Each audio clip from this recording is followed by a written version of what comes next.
Hello guys, welcome to the channel. I just wanted to make a quick video on anyone who is interested in switching to mouse and keyboard for Call of Duty. Say if you've been a roller player in the past year or your whole entire life, and now because you got a new PC, because more people are transitioning over from console to PC, and anyone who's interested in trying out mouse and key but don't necessarily know where to start, what type of gear to have, what type of settings to have, and how to practice mouse and keyboard in general. That's why I wanted to make a quick video to give you a basic layout and basic understanding to help you transition into mouse and keyboard. Let's get started. So the first thing I'm going to be talking about is the type of gear that you're going to use when you play mouse and keyboard, right? Is there a specific keyboard preference? Should you use only a gaming keyboard? Can you use a regular office keyboard? What's the difference between the two? Positioning of the keyboard, when you're starting off and when you're practicing, is it better to keep the keyboard straight, or is it better to have it at an angle? Things like that. The type of mouse that you want to use, is wired better than wireless? What's the difference between the two? The type of mouse pad that you're going to use, whether you want to use a big one that covers the whole desk and underneath your keyboard and mouse, or you just want a small section that is underneath the mouse. Why do people have big ones? Why do people have small ones? I'm going to be talking about that today. And also, if you want to take it the extra step, I'm going to be talking about arm sleeves to kind of show you the benefits of an arm sleeve and why specific players use them. All right. So starting off with keyboard, I don't have too much examples to go off from. I can only use my own keyboard as an example.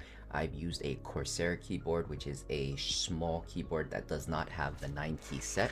And I also have the HyperX Cloud. Now the HyperX Cloud, in my opinion, this is the 9-key. This is what difference between a small keyboard and a big keyboard. A big keyboard is going to have a 9-key set over here.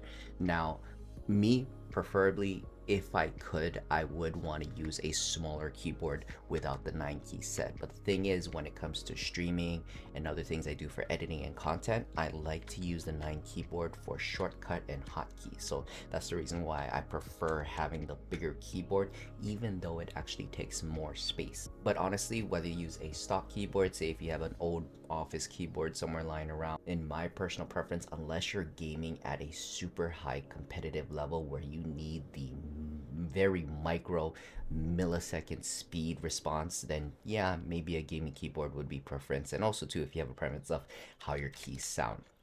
For me personally, I need to record pretty quietly. I do have kids. I do have they wake up very easily. That's why I prefer having the HyperX Cloud, because it is a very quiet keyboard, in my opinion. There's other quieter ones, but that one you're spending up to $150 for it just to have quieter keys. But in my preference, HyperX does it well for me. So just like I mentioned earlier, I don't like having big keyboards, especially the ones with the 9-key, the one that I have right here, even though I'm using it myself.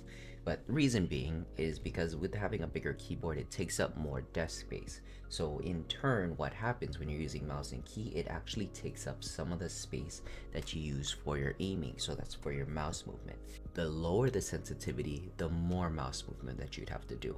So if you are starting off in low sensitivity, right, you are gonna need a big portion of the pad that is gonna have your mouse move a fairly big amount, compared to having a smaller sensitivity where the mouse pad could, say, be only a small square, and that's all you're going to need to move, which in turn won't affect your mouse accidentally hitting the keyboard. And that's what tends to happen for me, where if I don't angle my keyboard in a specific way to create more space for my mouse, then I will sometimes hit the keyboard with my mouse, and that throws off my aim. That kills me in game. The next thing that we're going to talk about is the type of mouse that you have. Now, whether you have a stock mouse, an office mouse, or a gaming mouse, in my opinion, like I said, if you're not gaming on a professional level, you don't necessarily need to have one or the other.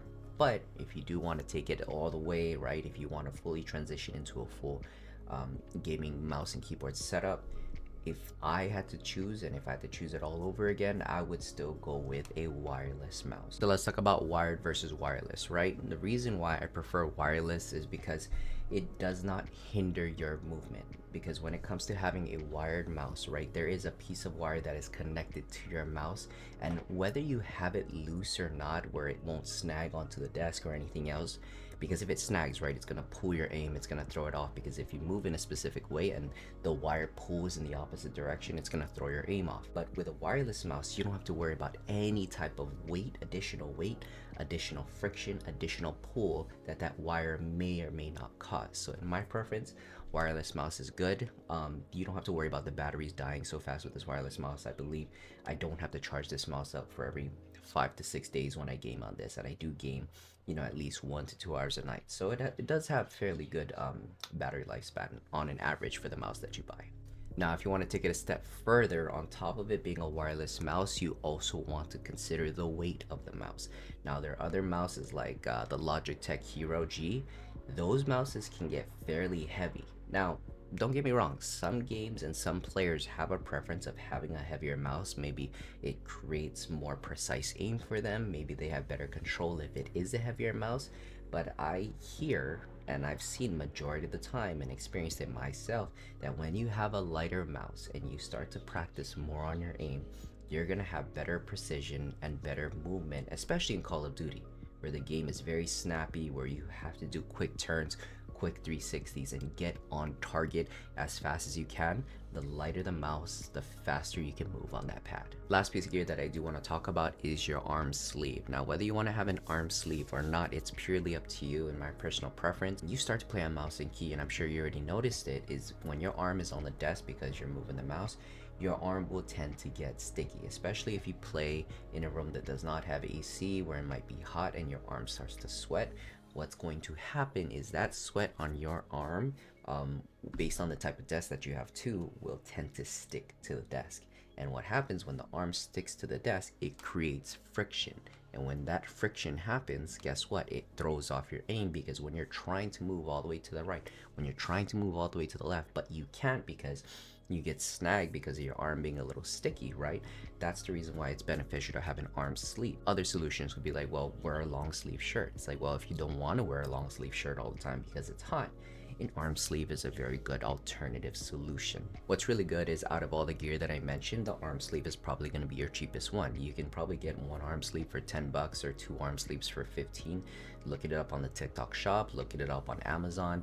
I'm sure they have a lot of options for you to use, or even just using a regular protective nylon sleeves like the ones you use for work, that could even work too. So you don't necessarily have to get like a specific gaming sleeve. For any company that's going to brandish a gaming sleeve for you and it's going to be like, this is going to help your game by tenfold, and they're charging like 30 or 40 bucks just for one sleeve, yeah, no, you don't need all of that. Stick with the $10 sleeve, it's going to do just the same for you. All right, the next section that we're going to cover is the settings. Now I'm going to be talking about your mouse settings, your keybind settings, and your gameplay settings when it comes to playing mouse and keyboard. So let's start with the mouse settings. So now when it comes to mouse settings, there is a small rule of thumb that you can easily follow without having to overcomplicate exactly your specific DPI and your specific in-game sense for your mouse. Now, rule of thumb is, if you have a high DPI, which is a high sensitivity on your preset mouse settings for your computer, you are going to have a low in-game sensitivity. So if you notice, for mine, my mouse sensitivity is very low. It is at 5. Reason being is because I am playing at a 1600 DPI mouse setting. Now, whether you switch it around, say you lower the DPI, say you play on something like 600 or 800, that's where you would go in-game and turn your sensitivity up higher.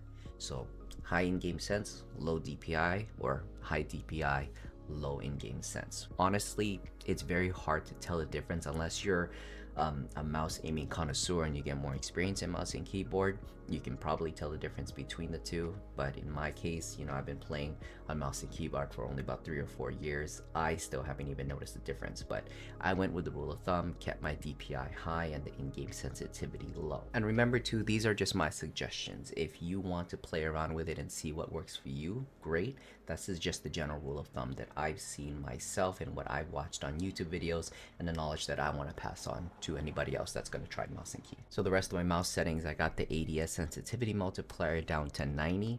Before I actually started it even lower, I think it was 80, but as I got better in aiming and I got faster at tracing targets, I slowly pushed that up. Reason why you want to start this low is because when you switch to mouse, you're going to realize that very small minor movements is going to feel big. So what you want to do is you want to slow your aim down first. Once you get used to that speed, once you get used to tracing better, then you can up the ADS sensitivity. Because when you're looking from the hip, compared to looking aim down sights on a gun. It's a very big different feel on how you should aim for the mouse. When it comes to ADS, you need to aim a lot more precise and a lot more quick but accurate with the mouse. So that's why it's always good to start with a lower ADS sensitivity multiplier. If you are liking the video so far, please feel free to like and subscribe to the channel. I'll be greatly appreciative. And if anything, enjoy the rest of the video, guys. Thank you. So now when it comes to keybinds, this is the same thing. You can follow what I'm going to show you here, or you can create your own custom keybind that's going to work well for you. Because remember, everyone's hand size is different. Everyone's finger length is different.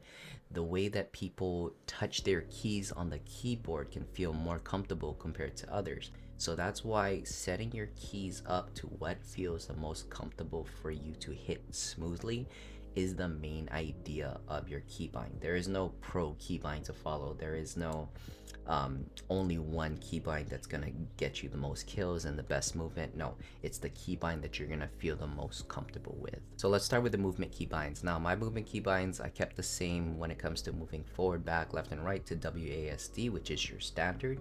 I believe what I changed for me specifically is that anytime that I want to prone or dive, I do have it set to X, because when you look on your keyboard, X is very close to your movement keys. It's right below WASD. So if I need to hit prone or if I need to hit dive as fast as I can hit X. Same thing with my crouch, I still kept to C, and I believe that is your stock keybind. So when it comes to combat keybinds, it did not change anything here. Everything is still the stock settings. The only ones that I technically changed was my lethal equipment keybind and my tactical.